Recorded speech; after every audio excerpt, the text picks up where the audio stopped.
எப்பயுமே ஒரு விஷயத்த நம்ம நல்லா புரிஞ்சுக்கணும். ஷார்ட்கட்ல அவ்வளோ ஈஸியா ஒரு விஷயத்த நம்மளால அடைய முடியாது. அந்த மாதிரி ஒரு விஷயத்த நம்ம அடையிறோம்னா, அது ரொம்ப நாள் நம்ம கையில நிக்காது. சிம்பிளா சொல்லணும்னா, ஒரு குழந்தை பொறந்துருச்சுன்னா, ஃபர்ஸ்ட்டு அதோட தலை ஸ்டேபிள் ஆகணும். அதுக்கு பிறகு அது கவுர ஆரம்பிக்கணும். கவிழ்ந்த பிறகு தவழ ஆரம்பிக்கும். தவழ்ந்து அதுக்கப்புறம் உட்கார ஆரம்பிக்கும். உட்கார ஆரம்பிச்ச அப்புறமா புடிச்சு எழுந்திருக்க ஆரம்பிக்கும். அதுக்கப்புறம் புடிச்சு நடக்க ஆரம்பிக்கும். அதன் பிறகு தான் அது ப்ராப்பரா நடக்கவே ஆரம்பிக்கும். ஆனா நம்ம என்ன எதிர்பார்க்கிறோம்னா, பொறந்த கொஞ்ச நாள்லயே குழந்தை எந்திரிச்சு ஓடணும் அப்படின்னு நெனைக்கிறோம். இது பாசிபிளா? கண்டிப்பா கிடையாது. அதே மாதிரி தான் நம்ம லைஃப்லயுமே எல்லாத்தையுமே நம்ம இம்மீடியட்டா கிடைக்கணும். எந்த எஃபெக்ட்டா இருந்தாலுமே அது உடனே தெரியணும் அப்படின்னு நெனைச்சோம்னா, கண்டிப்பா அது ஒரு லாங் டைம் கோலா இருக்காது அப்படின்றத எப்பவுமே நீங்க மனசுல வச்சுக்கணும். கொரோனா காலத்துக்கு பிறகு பார்த்தீங்கன்னா, ஹெல்த் இண்டஸ்ட்ரி குறிப்பா பிரிவென்டிவ் ஹெல்த் கேர் இண்டஸ்ட்ரி, அதே மாதிரி ஃபிட்னஸ் இண்டஸ்ட்ரி இது 2மே பயங்கரமான வளர்ச்சி அடைஞ்சிருக்கு. கண்டிப்பா இது சந்தோஷப்படக்கூடிய ஒரு விஷயம். ஏன் அப்படின்னு கேட்டீங்கன்னா, பிரிவென்டிவ் ஹெல்த் கேர் இண்டஸ்ட்ரி வளர ஆரம்பிச்ச பிறகு தான் சித்தா, ஆயுர்வேதா, அ ஹோமியோபதி, யுனானி, நேச்சுரோபதி இந்த மாதிரியான மெடிசின்ஸுக்கு மக்கள் மத்தியில ஒரு பெரிய வரவேற்பு கிடைச்சிருக்கு. நெறைய பேர் அத யூஸ் பண்ண ஆரம்பிச்சிருக்காங்க. அதுல எந்த ஒரு மாற்று கருத்துமே கிடையாது. அதுக்கு ஈக்குவலா ஃபிட்னஸ் இண்டஸ்ட்ரியும் பயங்கரமான ஒரு வளர்ச்சி அடைஞ்சிருக்கு அப்படின்னு தான் சொல்ல முடியும்.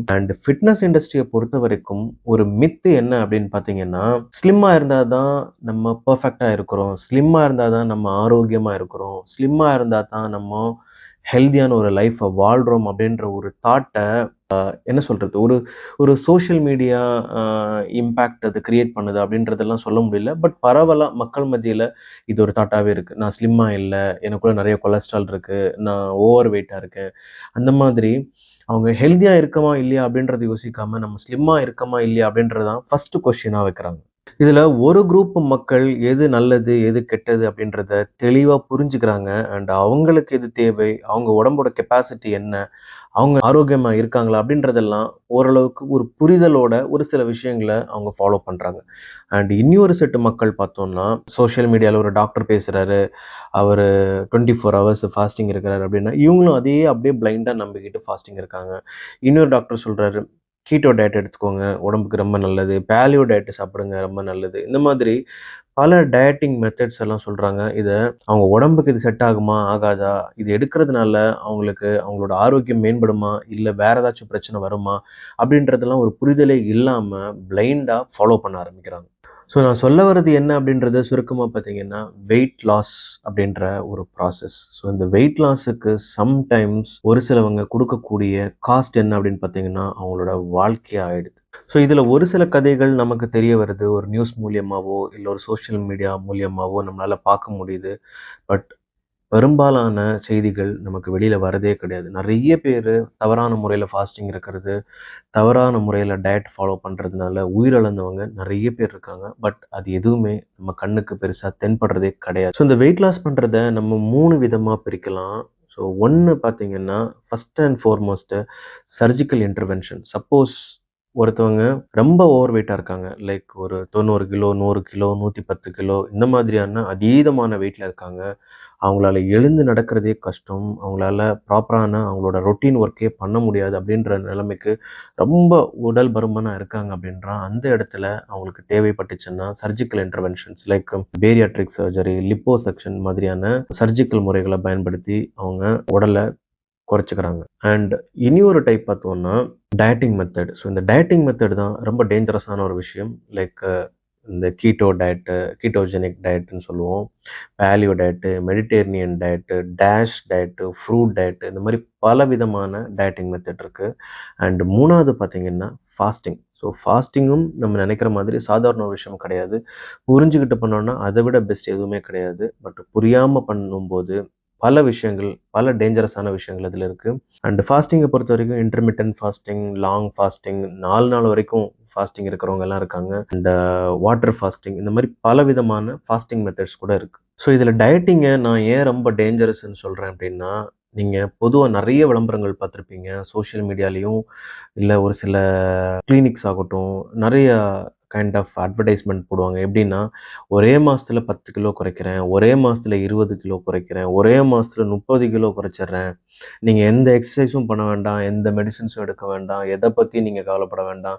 நீங்க எப்படி வேணாலும் சாப்பிட்டுக்கலாம் அப்படின்ற மாதிரி நெறைய விளம்பரங்கள் உங்களால பார்க்க நேரிட்டுருக்கும். ஸோ இங்க தான் அந்த டேஞ்சரான ஒரு விஷயமே அடங்கியிருக்கு. அது என்ன அப்படின்னு பார்த்தீங்கன்னா, நீங்க வெயிட் லாஸ் அந்த ட்ரீட்மெண்ட்டுக்குள்ள போகும்போது, அவங்க சொல்லக்கூடிய அந்த டயட்ல பார்த்தீங்கன்னா, ஒரு சில டயட்ல ஃபேட் கன்டென்ட் அதிகமா சாப்பிட சொல்லுவாங்க. இன்னொரு டயட்ல பார்த்தீங்கன்னா, புரோட்டீன்ஸ் அதிகமா எடுத்துக்க சொல்லுவாங்க. ஒரு சில இடத்துல கார்போஹைட்ரேட்ட சுத்தமா எடுக்கவே கூடாது. 0 கார்போஹைட்ரேட்ன்னு சொல்லுவாங்க. மத்த விஷயங்கள அதிகமா சாப்பிட சொல்லுவாங்க. ஸோ இத ஜென்ரலா நம்ம கிராஷ் டயட் அப்படின்னு சொல்லுவோம். ஸோ இந்த கிராஷ் டயட் என்ன அப்படின்னு பார்த்தீங்கன்னா, நம்ம உடம்புக்கு எந்த அளவுக்கு ஒரு தேவை இருக்கோ, அந்த தேவையில ஒரு பாதி அளவு கேலரி தான் நம்மள சாப்பிட சொல்லுவாங்க. ஃபார் எக்ஸாம்பிள் அவங்க குடுக்கக்கூடிய டயட்ல பார்த்தீங்கன்னா, இப்ப நான் ஆல்ரெடி சொன்ன மாதிரி ஃபேட் அதிகமா இருக்கும், இல்ல புரோட்டீன் அதிகமா இருக்கும், கார்போஹைட்ரேட் சுத்தமாவே இல்லாம இருக்கும். ஸோ இது யூசுவலி என்ன சொல்லுவாங்கன்னா, ஒரு 800 கிலோ கேலரீஸுக்கும் கம்மியா இருக்கக்கூடியது தான் இந்த கிராஷ் டயட்ன்னு சொல்லுவாங்க. அண்ட் என்ன பொறுத்தவரைக்கும் கிராஷ் டயட் அப்படின்றது நம்ம உடம்ப கிராஷ் பண்றதுக்கு சமம். அண்ட் இந்த டயட்டிங் மெத்தட்ஸ பொறுத்தவரைக்கும் நம்ம நினைக்கிறத விட பயங்கரமான எஃபெக்ட்ட நம்மளால பார்க்க முடியும். நம்ம நினைச்சத விட நல்ல ஒரு ரிசல்ட் கிடைக்கும். ஈஸியா வெயிட் லாஸ் ஆயிடும். அட் த சேம் டைம் எந்த அளவுக்கு நம்ம உடம்புல நம்ம எஃபெக்ட்ட பார்க்குறோமோ, அதே மாதிரி சைட் எஃபெக்ட்ஸும் அதிகமா இருக்கும் அப்படின்றதுல எந்த டவுட்டுமே கிடையாது. சிம்பிளா சொல்லப்போனா, ஃபர்ஸ்ட் விஷயம் நியூட்ரிஷனல் டெஃபிஷியன்சி வரதுக்கான பாசிபிலிட்டிஸ் ரொம்ப அதிகம். செகண்ட் மசில் லாஸ் ஆகுறதுக்கான பாசிபிலிட்டிஸ் ரொம்ப அதிகம். 3வது பார்த்தீங்கன்னா, லோ எனர்ஜி ஒரு ஃபீலிங் வரதுக்கான பாசிபிலிட்டிஸ் ரொம்ப அதிகம். 4வது பார்த்தீங்கன்னா, புரோட்டீன் சப்போஸ் நீங்க எடுக்கக்கூடிய டயட்ல அளவுக்கு அதிகமான புரோட்டீன் எடுக்கிறீங்க, உங்களோட பாடி கெப்பாசிட்டியும் தாண்டி எடுக்கிறீங்க அப்படின்னா, அது எங்க லோட் ஆகும்னு பார்த்தீங்கன்னா, நம்ம கிட்னில தான் அதிகமா லோட் ஆகும். ஸோ நம்ம கிட்னி பயங்கரமா இம்பாக்ட் ஆகும். அண்ட் சம்டைம்ஸ் நமக்கு கிட்னி ஃபெயிலியர் வரதுக்கான பாசிபிலிட்டிஸ் கூட ரொம்ப அதிகம். அண்ட் இதெல்லாம் தாண்டி ஒரு சிலவங்களுக்கு ஹேர் ஃபால் ஆகுறதுக்கான வாய்ப்புகள் உண்டு. டைஜஸ்டிவ் இஷ்யூ வரதுக்கான வாய்ப்புகள் உண்டு. சம்டைம்ஸ் ஈவன் ஒரு மாரி இரிட்டேஷன் ஆயிட்டு மூட் ஸ்விங் வரதுக்கான வாய்ப்புகள்லாம் ரொம்ப அதிகமா இருக்கும். அண்ட் அதே மாதிரி இந்த ஃபாஸ்டிங் டெக்னிக்ல கூட நம்ம உடம்புக்கு என்ன தேவை அப்படின்றது தெரியாம கண்மூடித்தனமா நம்ம ஃபாஸ்டிங் பண்ணிட்டு இருக்கோம் அப்படின்னா, அங்க ஃபர்ஸ்ட் விஷயம் பிளட் சுகர் லோ ஆகுறதுக்கான பாசிபிலிட்டிஸ் ரொம்ப அதிகம். பிளட் பிரஷர் லோ ஆகுறதுக்கான பாசிபிலிட்டிஸ் ரொம்ப அதிகம். டீஹைட்ரேஷன் ஆகுறதுக்கான பாசிபிலிட்டிஸ் ரொம்ப அதிகம். அதே மாதிரி நம்ம உடம்புல எங்கேயுமே தேவையான அளவுக்கு நியூட்ரிஷன் இல்லாம நியூட்ரிஷனல் டெஃபிஷியன்சி ஆகுறதுக்கான பாசிபிலிட்டிஸும் ரொம்ப அதிகம். ஸோ சாதாரணமா நம்ம நினைச்ச மாதிரி நம்ம வெயிட்டை ஈஸியா நம்ம குறைச்சிருவோம். நம்ம நினைச்ச மாதிரி நல்லா ஸ்லிம் ஆயிடுவோம். ஆனா இதுல இருக்கிற எஃபெக்ட்ஸ் எதுவுமே நமக்கு அவ்வளோ ஈஸியா நமக்கு கண்ணுக்கே தெரியாது. அண்ட் நம்மளால அவ்வளோ ஈஸியா ஃபீல் பண்ணவும் முடியாது. ஏதோ ஒரு சின்ன பிரச்சனைனால ஒரு டாக்டர் கிட்ட நம்ம போயிட்டு ஒரு பிளட் டெஸ்ட் எடுக்கும்போது, அங்க தான் நம்ம உடம்புல ஒரு பெரிய ஒரு பிரளயமே உருவாயிருக்கு அப்படின்றத நம்மளால அந்த டைம்ல கண்டுபிடிக்க முடியும். அண்ட் சுருக்கமா இது எதனால அப்படின்னு கேட்டீங்கன்னா, ஃபர்ஸ்ட் விஷயம் இந்த மாதிரியான டயட் பேட்டர்ன்லாம் ரொம்ப காஸ்ட்லியா இருக்கும். ஃபார் எக்ஸாம்பிள் ஒரு நாளைக்கு இப்போ சப்போஸ் இப்போ கீட்டோ டயட்ல சொல்ற மாதிரி ஃபேட் அதிகமா சாப்பிடணும், நான் வெஜிடேரியன் அதிகமா சாப்பிடணும்னா, ஒரு நாளைக்கு சராசரி ஒரு மனுஷன் ரூ. 500லேருந்து ரூ. 1000 வரைக்கும் ஸ்பெண்ட் பண்ணணும். ஸோ இது நம்மளால லாங் டைம்ல குடுக்க முடியாது. நீங்க ரொம்ப லட்ச லட்சமா சம்பாதிக்கிறீங்கன்னா, அட்லீஸ்ட் ஒரு 6 மாசம் இல்ல ஒரு 1 வருஷம் வரைக்கும் உங்களால ஃபாலோ பண்ண முடியும். அதுக்கு மேல இந்த மாதிரியான டயட்ட அவ்வளோ ஈஸியா ஃபாலோ பண்ண முடியாது. உங்களுக்கு ஃபினான்ஷியலியும் உங்களுக்கு கஷ்டமா இருக்கும். அதே மாதிரி பாடிலி பார்த்தீங்கன்னா, சம்டைம்ஸ் வீக்னஸ் மாதிரியான பிரச்சனைகள் வரதுக்கான வாய்ப்புகள் ரொம்ப அதிகம். ஸோ நம்ம என்ன பண்ணுவோம்னா, மேக்ஸிமம் நமக்கு நம்ம எதிர்பார்க்குற அந்த ரிசல்ட் வர வரைக்கும் இந்த மாதிரியான டயட் பேட்டர்ன் நம்ம ஃபாலோ பண்ணுவோம். அதுக்கு பிறகு என்ன பண்ணுவோம்னா, கொஞ்சம் கொஞ்சமா இத விட ஆரம்பிச்சுருவோம். ஸோ இது விடும்போது தான் நமக்கு பிரச்சனையே ஆரம்பிக்கும். என்னன்னா, மறுபடியும் நம்ம எந்த லெவல்ல இருந்தோமோ, அந்த லெவல விட டபுள் த டைம் நம்ம வெயிட் கெயின் ஆகுறதுக்கான பாசிபிலிட்டீஸ் ரொம்ப அதிகம்.